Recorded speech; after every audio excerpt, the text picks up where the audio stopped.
Hi, magandang araw po sa inyong lahat. My name is Jules from the Transformation Team. Our topic for this week is all about overcoming anger from the Life Detox series, which talks about overcoming toxic realities. So, overcoming anger. What is anger? So, anger is a powerful emotion that can have various detrimental effects on individuals depending on how it is expressed. It is an emotion often triggered by some form of transgression, whether done to oneself or by another person or entity.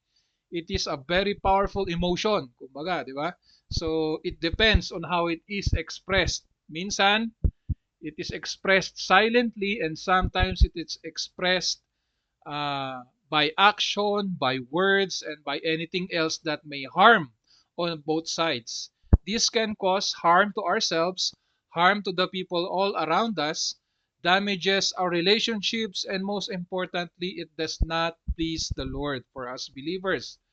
And it is commonly expressed by shouting, hitting objects or people, heavy hand gestures, may pa-action-action sa kamay, stamping, nagdadabog, crying, walking out, clenching of fist, rarely being silent, sharp look, kumbaga tiger look ang tingin niya sa'yo, at iba pa. So these are the manifestations and the meaning of anger. So for our warm-up question for today, was there a time in your life when you got angry and regretted it? What is the root cause of your anger?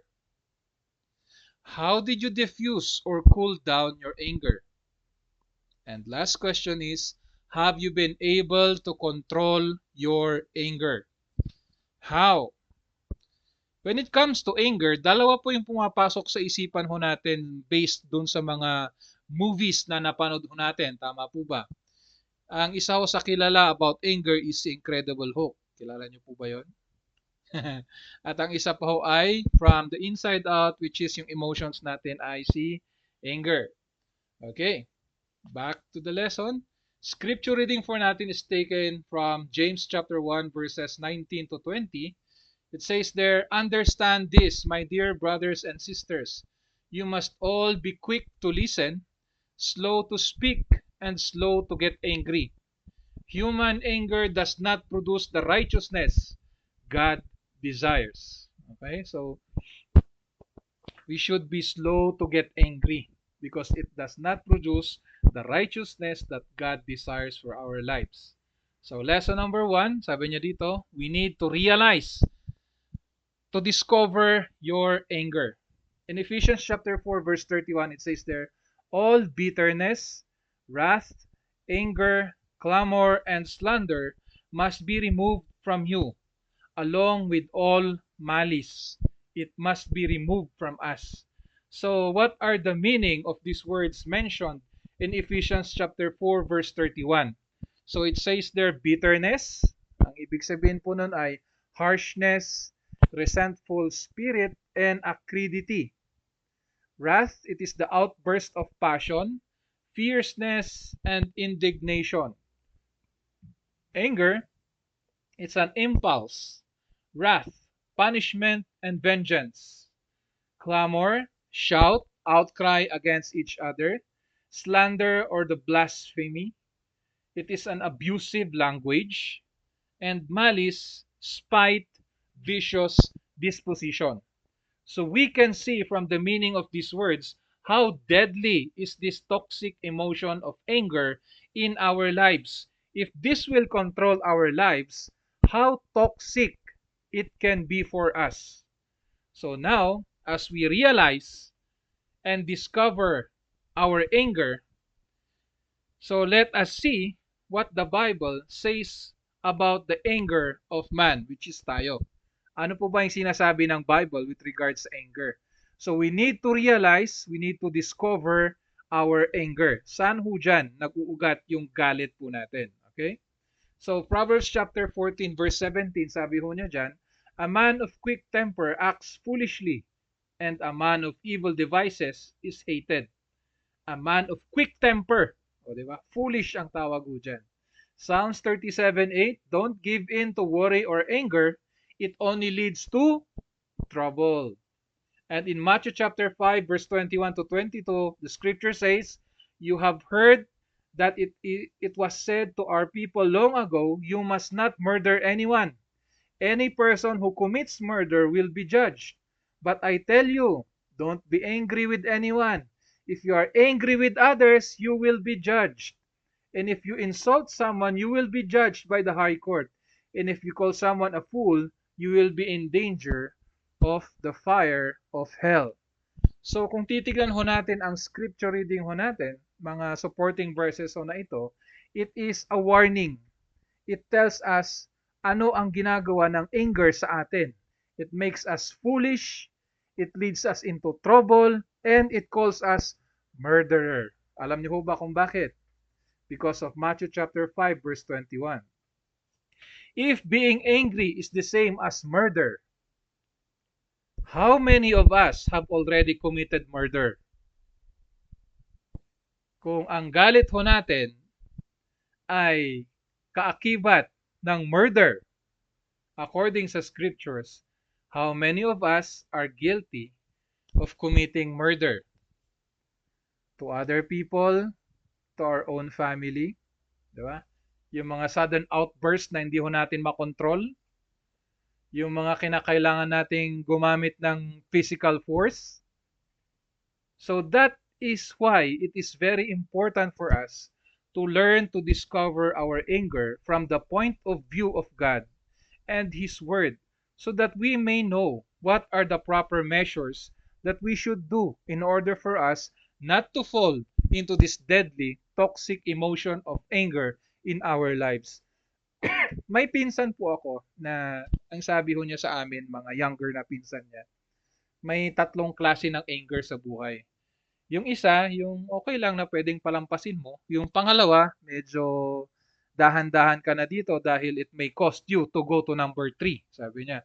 Kasi kapag yung number 2 na level of anger mo is hindi mo na control at ikaw ay napunta sa number 3, it is already danger. It's called parang dynamite. It will explode and it will cause you to regret. Kung may nasaktan ka man, kung may nasabi ka man, hindi mo na po siya mababawi. And it hurts a lot kapag ito ay sinabi mo on your own family. Diba?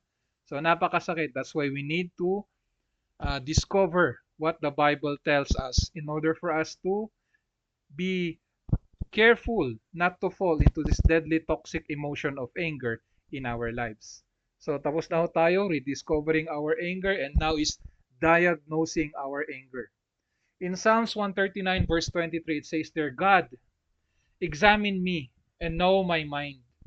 Test me and know all my worries. So this is a psalm asking God for help, na tulungan ho tayo ng Diyos na ma-discover natin and how are we going to control, in particularly dito sa lesson natin, which is anger. Because the mind is where it all begins. It is a battlefield. The very simple question we need to learn to always ask whenever we are tempted to be angry is, Lord, why am I angry?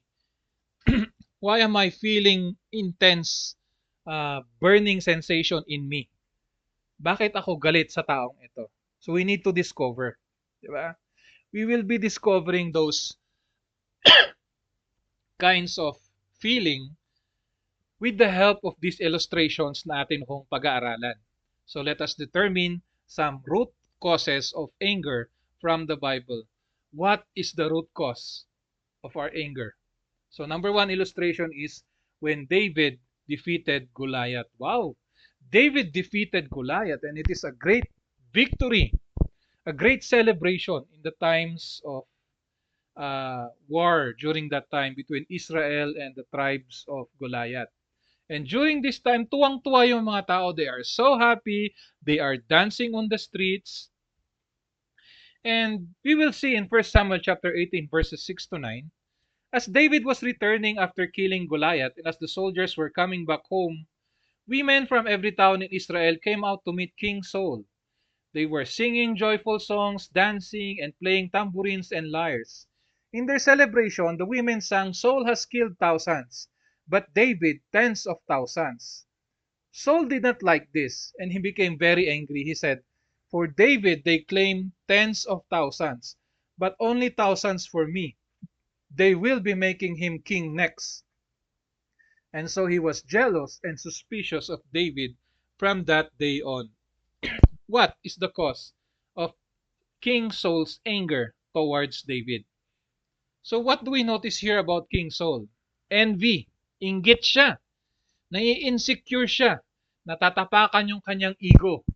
Because he has the desire to hold on to his position as the king of Israel. So all boils down to pride. The root cause of King Saul's anger to David is pride. Prior to this, kung makikita ho natin, meron na hong prophet na nagsabi kay King Saul, because of your disobedience, hindi na ikaw ang magiging hari ng Israel.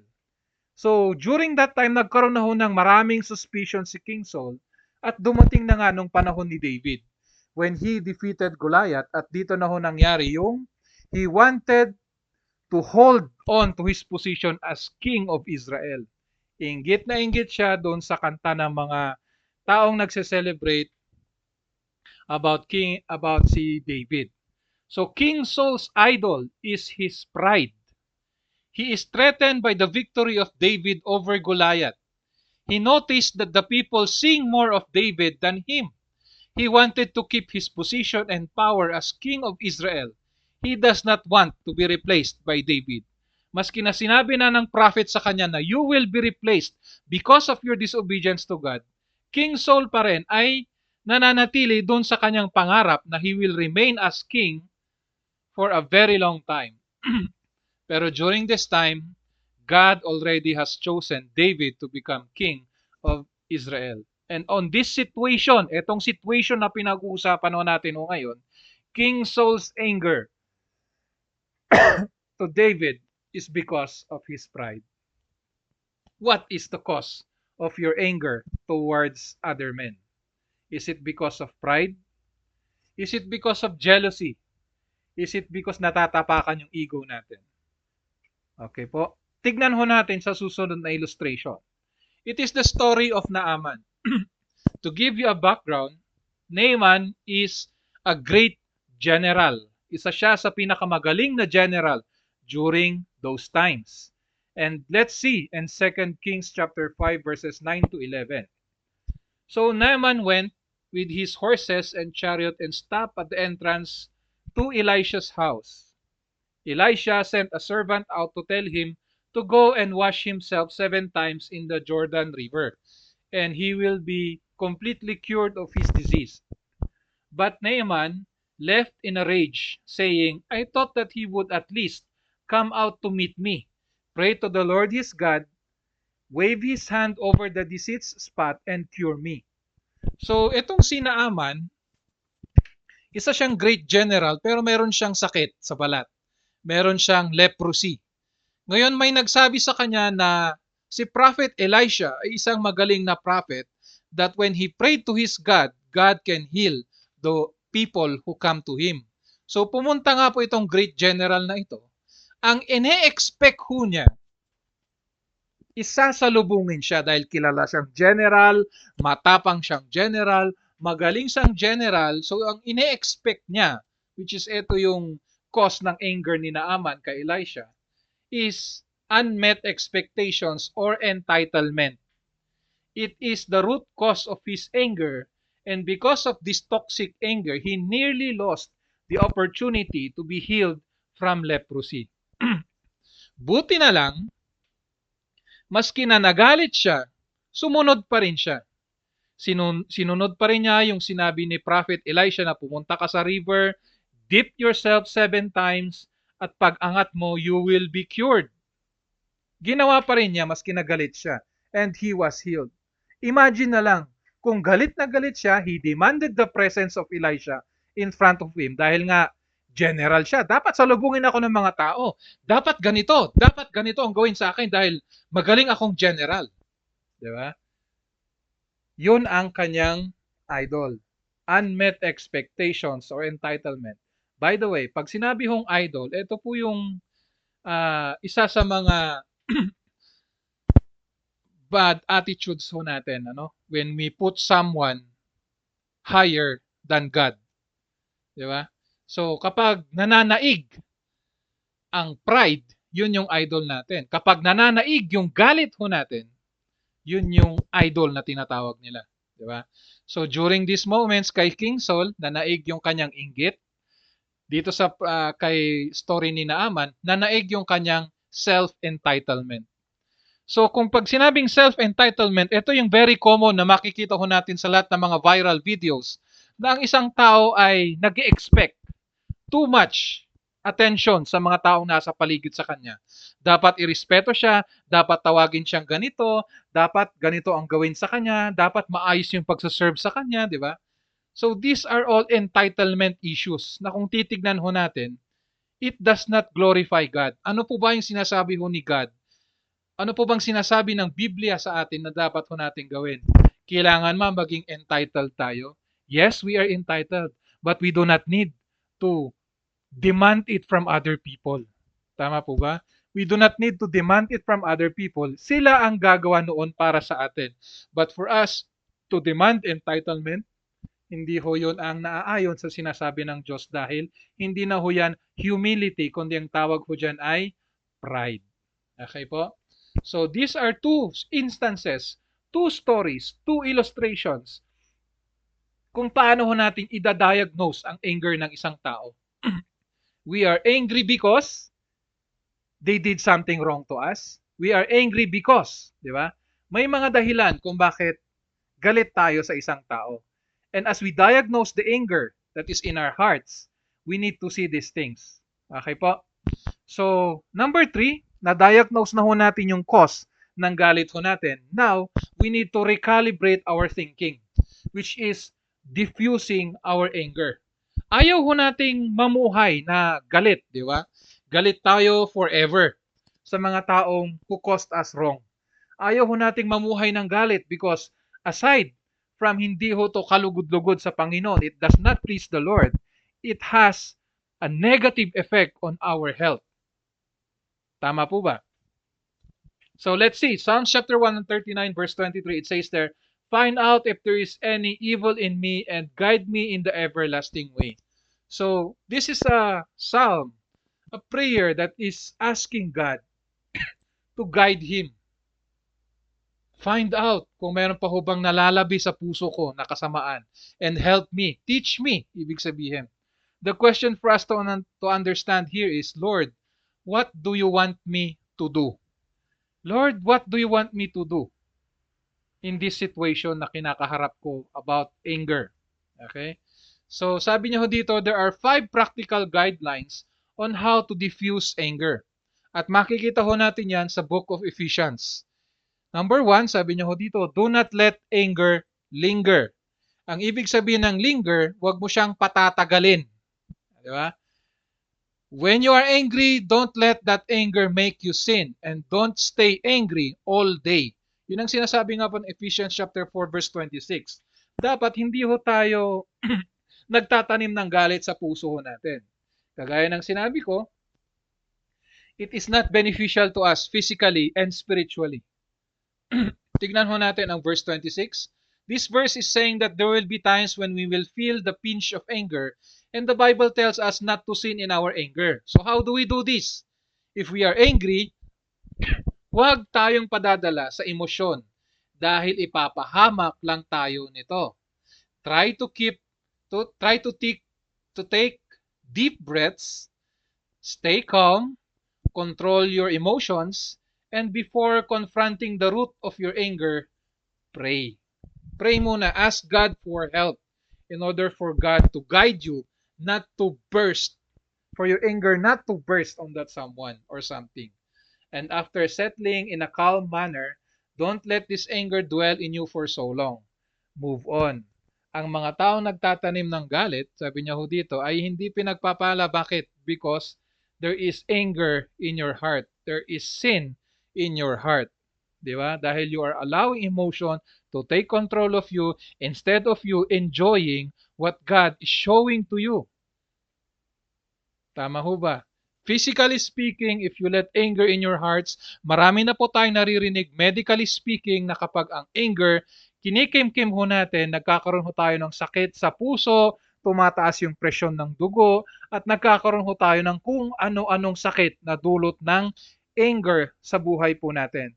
It is not beneficial physically, and it is not beneficial spiritually. Ano ang choice mo ngayon? Number two, practical guidelines on how to diffuse anger is do not give the devil a chance. Yun po yung sinasabi ng Ephesians chapter 4 verse 27. We need to understand that we are not each other's enemy. Hindi ho tayo magkakalaban actually in a sense. The common enemy is the devil and we need to be united against him. Anger places us in a deadly toxic emotion where we are blinded by so much hate and impulse where we can do regretful things. We don't want to remain in such situations. So what we can do is we don't allow anger to consume and control us. Kung makikita niyo yung picture dito sa gilid, parang ganyan ho ang nangyayari. We are being manipulated by the devil in order for us to act negatively, in order for us to hate each other, in order for us to hurt each other by our actions, by our words, and by anything else. And that does not please the Lord. Because ang sabi ng Diyos, be humble, forgive, and be kind to each other. Okay po? Next po, practical guidelines is use words to build, not to destroy. In Ephesians chapter 4 verse 29, let no corrupting talk come out from your mouths, but only such as is good for building up, as fits the occasion, that it may give grace to those who hear. We need to assume responsibility with the words that we use and the words that we should not use, because our words can be so powerful that it could make or break a person. The Bible commands us to build each other, to encourage each other, to inspire each other, and bring hope to a person at all times, to restore, to reconcile, hindi to destroy. Okay po? That is why meron ho tayong mga previous lessons about this na use your words to build up a person. Use your words to help a person by encouraging them, by inspiring them, and bringing hope to that person. Okay po? Number 4, we need to rely on the Holy Spirit, as it is always, we cannot do things on our own. We cannot control our lives. We cannot control our emotions without the help of God, without the help of the Holy Spirit in our lives. In Ephesians chapter 4 verse 30, it says there, and do not grieve the Holy Spirit of God, with whom you were sealed for the day of redemption. God has given us the Holy Spirit as our ally. Kakampi ho natin ang Holy Spirit. It is our helper. But if we give in to anger, we grieve the Spirit of God. We rely on the Holy Spirit by asking it to empower us to obey its leading and overcome the toxic emotions of anger. We need the power of the Holy Spirit in our lives. In everything that we do, in every action, we need to lift it up to the Lord. We need the help of the Lord to do things miraculously in our lives. Yung mga parang napaka-imposibleng gagawin, makakaya ho natin yan kapag si Lord ang kasama ho natin. We have heard of a lot of testimonies that in this world, when all comes nearing to an end, you will only realize na, ay, ganito pala. Hindi ko pala to kaya na mag-isa. Kailangan ko pala ang Diyos sa buhay ko. It will all boil down to that kind of thinking. Okay po? We need to rely on the Holy Spirit. And number 5, forgive as you have been forgiven. Ephesians chapter 4 verse 32 says, be kind and compassionate to one another, forgiving each other, just as in Christ God forgave you. Why is it the act of forgiveness so difficult for some people? Bakit napakahirap na magpatawad, di ba? Why does it seem easier to let the root of bitterness grow in our heart rather than humbling ourselves, asking for forgiveness, and forgiving the person who has hurt or wronged us? It is true that sometimes in life there is stories that we hear. We see a lot of people, napakahirap po nilang magpatawad. We don't know. We may not know what have caused that person to be so hard, 'di ba? Pero it says here, it seems to be the case that those who are not able to forgive have never come to an understanding how much they have been forgiven of their sins by the Lord.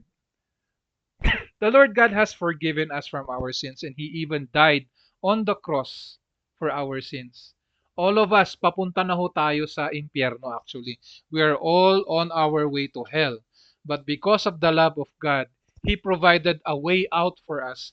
When He took all of our sins, to those who believe in Him, He took all of our sins and died on the cross and has provided a way for us so that we will not go, we will not be on our way to hell, but we will find a way, our way out, which is believing in the Lord Jesus Christ.